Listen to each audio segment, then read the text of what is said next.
Je veux changer de métier, mais je ne m'en sens pas capable. C'est une phrase que j'entends souvent et peut-être qu'il va vous parler. Peut-être qu'aujourd'hui, vous ne vous retrouvez plus du tout dans votre métier, que vous savez qu'il va être grand temps d'en changer parce que soit ça n'a plus de sens pour vous, soit le rythme ne vous convient plus, ça ne correspond pas du tout à la façon dont vous avez envie de vivre, ça n'a pas de sens, quelles que soient les raisons. Et peut-être que vous avez une petite idée d'un métier qui vous tenterait, quelque chose qui peut revenir depuis plusieurs années, mais vous ne vous sentez pas capable de franchir cette étape.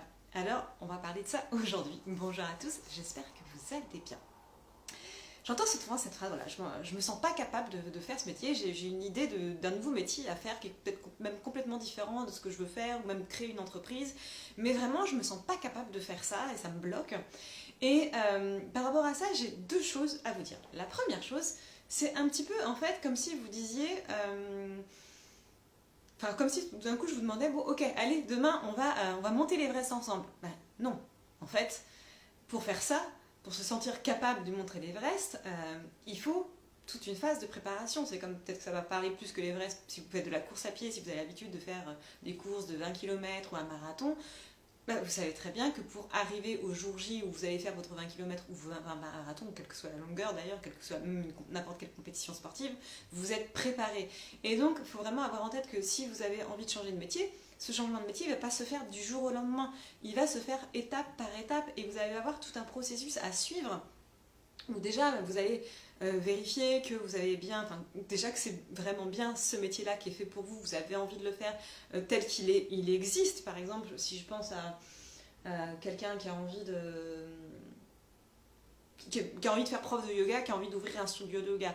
Bon, bah de vérifier finalement que tout ce qui tourne autour du prof de yoga dans une structure, dans un local, est-ce que ça convient, c'est ça ou pas? Parce que peut-être qu'en y réfléchissant un peu plus, bah, la personne va se rendre compte, ah bah non finalement moi j'ai pas envie d'ouvrir un local, j'ai plutôt envie d'être nomade, donc de pouvoir faire des cours n'importe où, donc peut-être que je vais aller dans des associations, peut-être que je vais faire des cours en ligne. Donc déjà, il y a toute une première étape de validation autour du projet à faire, de valider qu'on a bien les compétences pour ce projet et si il manque des compétences, qu'on a envie de les développer ou pas. Et dans ces cas-là, si on n'a pas envie de les développer, peut-être qu'il faut revoir ce projet, peut-être qu'il faut déléguer certaines parties. Donc il y a vraiment toute une phase de construction pour vérifier que c'est bien le bon projet qui correspond à qui vous êtes vraiment, à comment vous avez envie de vivre, comment vous avez envie d'articuler votre vie personnelle et votre vie professionnelle, à vos talents, à vos valeurs, enfin tout ça.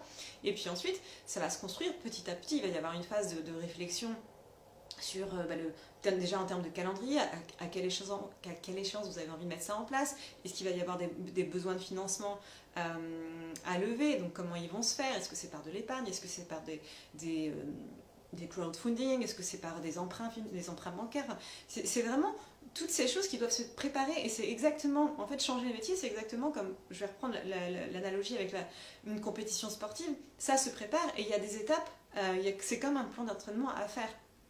Et donc, quand vous avez envie de changer de métier, on passe, et c'est ce qu'on fait d'ailleurs dans l'école pour trouver sa voie, c'est ce qu'on va voir, c'est ce qu'on va faire ensemble, on va passer étape par étape. On a cette première étape où déjà on refait le point sur vous, sur qui vous êtes, sur quelles sont vos forces, quels sont vos talents, votre unicité, votre manière de fonctionner. Ensuite, on va croiser tout ça dans une deuxième étape à vos envies, en fait, vos rêves professionnels, les métiers qui vous attirent, les besoins du monde, les valeurs, qu'est-ce qui fait du sens pour vous. On croise tout ça et en croisant ces deux étapes-là, on arrive à une troisième qui est l'émergence de certaines pistes. On en valide, on en garde, on en supprime, on en reprend d'autres. Et enfin, une fois qu'on en a sélectionné une ou deux, ok, on se met à un plan d'action pour arriver à ce changement de métier. Donc ça, c'est vraiment tout un processus qui se met en place. Et en fait, c'est un petit... Et pour reprendre ce parallèle, c'est avec la compétition sportive, le jour où ça y est, vous avez décidé, enfin c'est le jour J pour la compétition sportive, c'est le jour J où vous changez de métier, vous savez que vous êtes prêt, vous êtes préparé pendant un certain nombre de mois pour ce changement-là. Donc vous vous sentez capable à ce moment-là. Vous ne pouvez pas prédire la réussite. Est-ce que finalement c'est ça? Si je reprends, je vais reprendre quand je me suis lever un jour pour faire le marathon, bon, bah, je savais que je m'étais préparée pendant plusieurs mois. Maintenant, est-ce que j'allais arriver sur la ligne d'arrivée? J'en savais pas. Mais en tout cas, au fond de moi, je savais que j'étais prête et j'étais prête, je m'en sentais capable. Après, peut-être que ce jour-là, il allait faire 10 degrés au lieu de 30 degrés ou inversement. Il y a toujours des choses qui peuvent faire que le projet peut changer en cours de route, mais en tout cas, au moment où on a pris sa décision, au moment où on se lance, on se sent capable d'affronter la suite. Donc ça, c'est une première chose. Vraiment, plus vous allez vous préparer, suivre un process étape par étape, et plus vous allez avoir cette confiance en vous. Deuxième chose, justement, on en vient à cette histoire de confiance en soi, parce que le fait de ne pas se sentir capable de changer de métier, forcément, on va vraiment toucher à la confiance qu'on a en soi. Et cette confiance en soi, en fait, ça va être très important de la travailler tout au long de votre projet, à plusieurs niveaux. D'abord, il y a une première confiance en soi, en fait, il y a tout un système d'auto-sabotage qui est là en nous. Il y a plein de croyances, en fait, plein de peurs qui existent et qui vont forcément essayer de réduire en peau de chagrin cette confiance quant à sa réussite, parce que si je me trompe, et si c'est pas le bon projet, et si ça ne marche pas, et si je gagne pas assez d'argent, et si tout d'un coup dans ma famille on me rejette parce que je fais plus ce qui était valorisé avant. Donc ça va être important justement d'aller attaquer ces croyances dans le dur pour aller les ramollir et qu'elle arrête de saboter cette confiance en soi. Donc ça, c'est aussi tout un travail qu'on fait dans l'école pour trouver sa voie, qu'on va vraiment creuser, justement, aller chercher toutes ces croyances comme ça, toutes ces pensées qui sont un frein à la confiance en soi pour aller les dégommer. Et puis, ce qui va aussi faciliter, ce qui va permettre de construire cette confiance en soi, c'est vraiment de prendre conscience en fait de toutes les capacités qu'on a, toutes les forces qu'on a qui sont au service de notre projet. Admettons, si je reprends, vous avez déjà une première idée en tête. Mais peut-être que déjà, une chose importante à faire, ça va être de regarder par rapport à tous vos parcours personnels, professionnels, finalement, quelles sont toutes les forces que vous avez qui vont être vraiment utiles à ce projet, qui vont vous servir, qui vont vous donner vraiment de l'élan, de la force et qui vont faire que ça va marcher. Et on se met dans une posture où oui, ça va marcher. Donc déjà, plus vous allez mettre à jour en fait finalement quels sont tous les talents que vous avez, tous les dons, quelles sont toutes les forces, quelles sont toutes les compétences que vous avez développées dans vos précédentes expériences personnelles et professionnelles qui vont vous être utiles pour son nouveau projet, ça va vous renforcer votre confiance.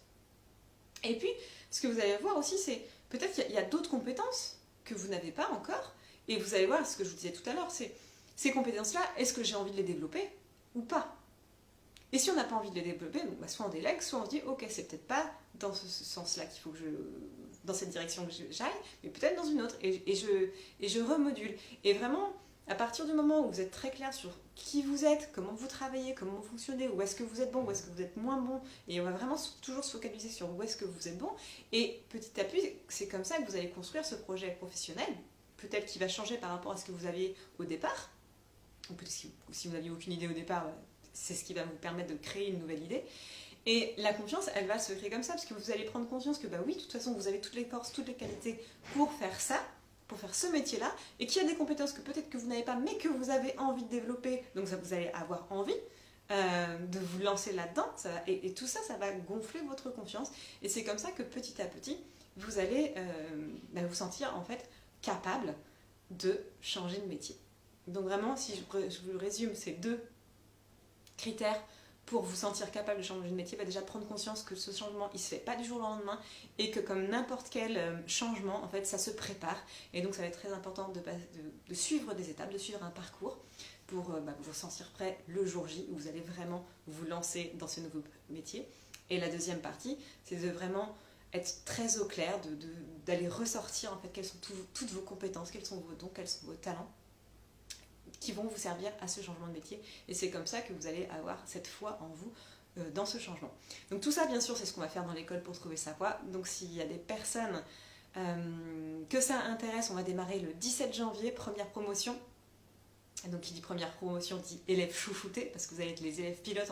Je vais construire la formation avec vous en fait tout au long, parce que moi j'ai déjà plein de choses, j'ai tout un parcours en tête, mais je vais le revoir en fonction de vos besoins. Si je sens qu'à un moment il y a justement un petit travail un peu plus complémentaire à faire sur la confiance en soi, on va axer sur la confiance en soi, on va vraiment ajuster en fonction des 3 mois, en fonction de vos besoins. Et puis comme vous allez être aussi les élèves chouchous, les premiers élèves, vous allez avoir ce tarif exceptionnel avec 50% de réduction sur la formation, il y aura des surprises, enfin, vraiment c'est l'opportunité pour vous d'avoir vraiment un accompagnement qui est sur mesure. Si vous rejoignez avant le 20 décembre, je vous le rappelle, vous avez même 2 coachings en plus et des audios, enfin audio, vocaux, écrits en WhatsApp en illimité avec moi. Donc pour les personnes qui veulent en savoir plus sur l'école pour trouver sa voie, vous avez le lien dans la bio avec tout le descriptif de l'école. Vous pouvez la rejoindre dès maintenant et si vous avez plus de questions, vous pouvez me contacter en MP. On pourra caler même un rendez-vous découverte si vous voulez pour en discuter de vive voix, pour vérifier que c'est fait pour vous. Et puis en attendant, eh bien, je vous souhaite une bonne journée et je vous dis à demain pour le prochain live. Bye!